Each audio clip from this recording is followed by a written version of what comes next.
കഷ്ടബാല്യത്തിനും ദുരിത കൗമാരത്തിനുമൊടുവിൽ ഇംഗ്ലണ്ടിൽ നിന്ന് അമേരിക്കയിലേക്ക് കപ്പൽ കയറുമ്പോൾ ഭാവി ഒരു ചോദ്യചിഹ്നമായിരുന്നു ആ ചെറുപ്പക്കാരന്. പ്രതീക്ഷകളും സ്വപ്നങ്ങളും പോലും ഏറെയൊന്നുമില്ല അവകാശപ്പെടാൻ. പാരമ്പര്യമോ നേട്ടങ്ങളുടെ നീണ്ട ചരിത്രമോ വിജയങ്ങളുടെ തലക്കനമോ ഉണ്ടായിരുന്നില്ല. പിന്നോട്ട് വലിക്കാൻ കഷ്ടപ്പാടുകളുടെ വലിയ നിരയുണ്ട് താനും.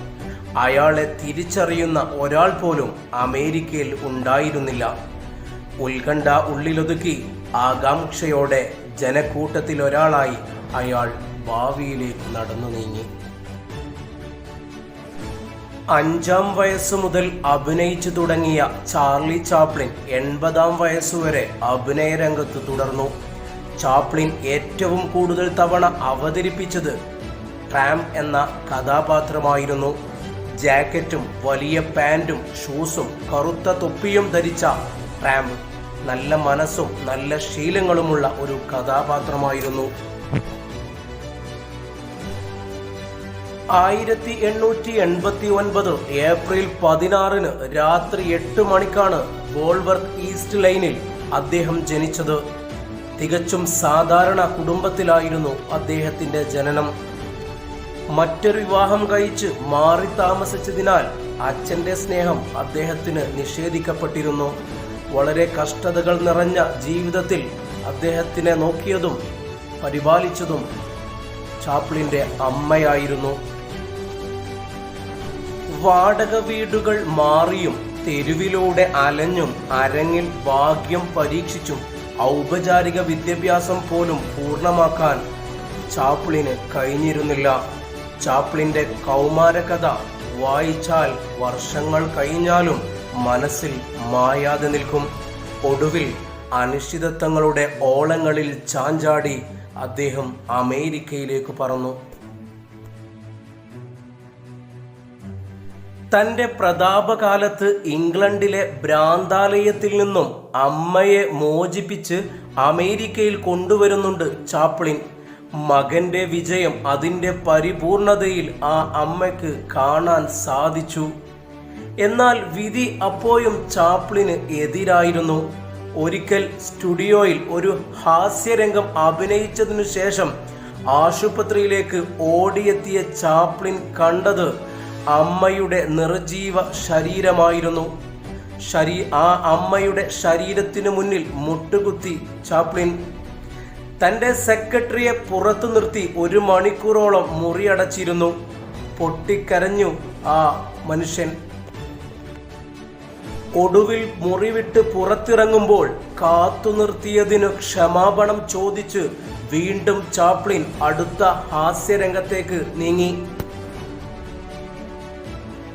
ചാപ്ലിൻ ആദ്യമായി അഭിനയിച്ചത് 5-ാം വയസ്സിലായിരുന്നു.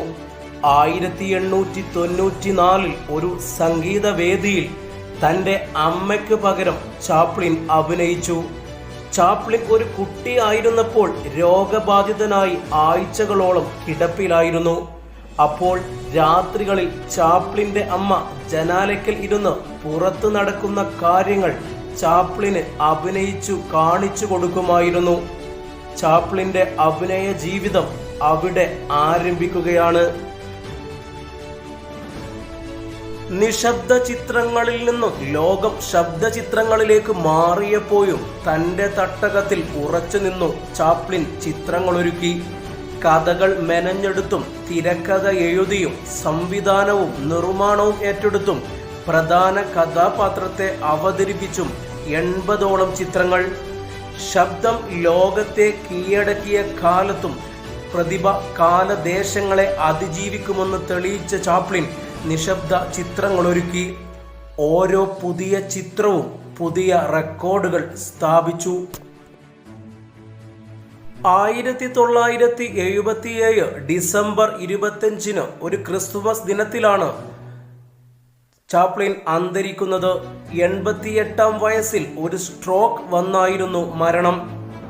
1978 മാർച്ച് 1 ഒരു ചെറിയ പോളിഷ് സംഘം ചാപ്ലിന്റെ മൃതശരീരം മോഷ്ടിച്ചു.